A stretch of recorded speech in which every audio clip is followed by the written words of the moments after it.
updates and deletes. We saw an upsert. Let's just do a normal old update now. So I'm going to say update ingredients set image equal to watermelon.jpg, or we can go back to, I don't know, we'll call it strawberry, I guess. .jpg, where title equals watermelon. You can see there it did an update. So now if I say select star from, I can just do this again. In case it's unclear, you can hit up. It'll scroll backwards through the queries that you've done before, which is what I'm doing. Okay. So I've done this update here. You just say set whatever do you want, and then you give it a where clause to define which one. If I didn't give it a where clause, it would update literally every single one, right? Which might be what you're trying to do, right? You might want literally everything to have a picture of a strawberry. You have a weird recipe app, in my opinion, at that point, but it's possible, right? What if you want to see what you're doing, right? And this actually works on the inserts, this works on the deletes. What if you want to see what the result of your works are after you've done them? So we can say update ingredients set image equal to watermelon.jpg, where title equals watermelon, and then I'm going to say returning, and you can just ask for whatever you want back, right? In this case, I want back the title, the image, and the ID, and the type, right? So not only am I updating it, right? This is an update command, right? It's not a select command. But by saying returning this as like, hey, once you've done everything, give me back everything that you updated.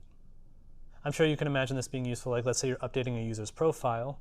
You want to confirm to the user that's like, hey, you set your new picture and you told me that you now live in Minneapolis instead of Seattle.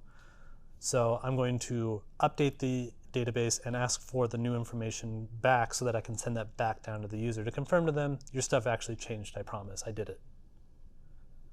So that's what the returning does. Now, this is kind of a burdensome thing to say. Let's say I literally just want to get everything back. That's what the star is for. So I can actually just say return star, which just means everything, right? Notice this one, it gave me back everything in the order that I asked for it, title, image, ID, type.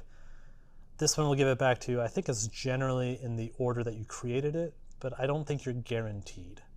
So let's do another insert really quick. I want to show you that you can delete multiple things with one query. So we can even copy and paste this one directly out of it because there's nothing really new here. Let's scroll down and copy this one here. That one. So insert into ingredients, title image, not real one, delete.jpg, delete 2. That's actually, I think it's going to error because, oh, it's not, which is fine. Yep, okay. So we did look up what this 0 is. It's always going to be 0. So in modern Postgres, which is I think post 9, this will always return 0. It used to be like an identifier for object IDs, which they don't use anymore, but there's enough stuff that depends on that 0 being there or that number being there that they're kind of constricted by backwards compatibility for that always to be there. So in other words, ignore it. The second number is the only one that you care about. So now I have two titles, or I have two images where the image is delete.jpg, and I want to delete both of these with one query. So I can say delete from ingredients where image equals delete.jpg.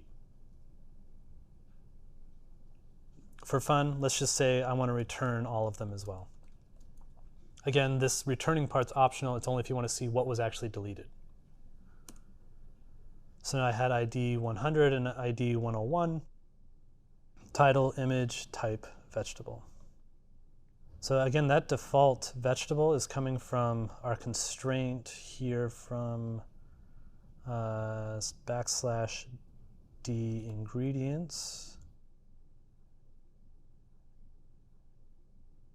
So this one has a default here of vegetable.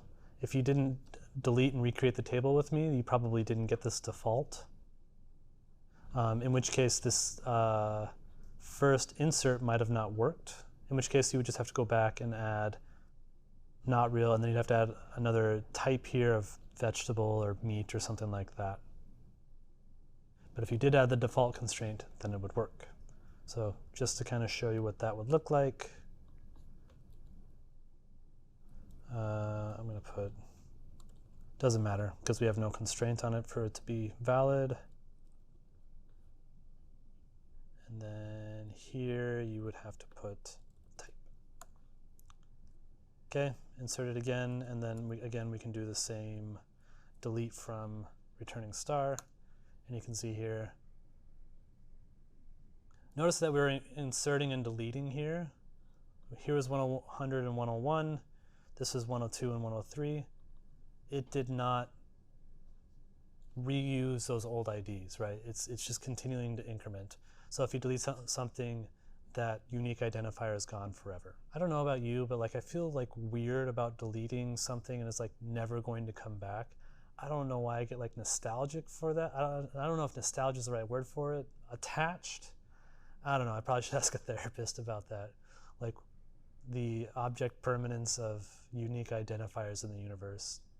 I feel bad for GUIDs that never are going to exist again. It's just therapy with Brian now.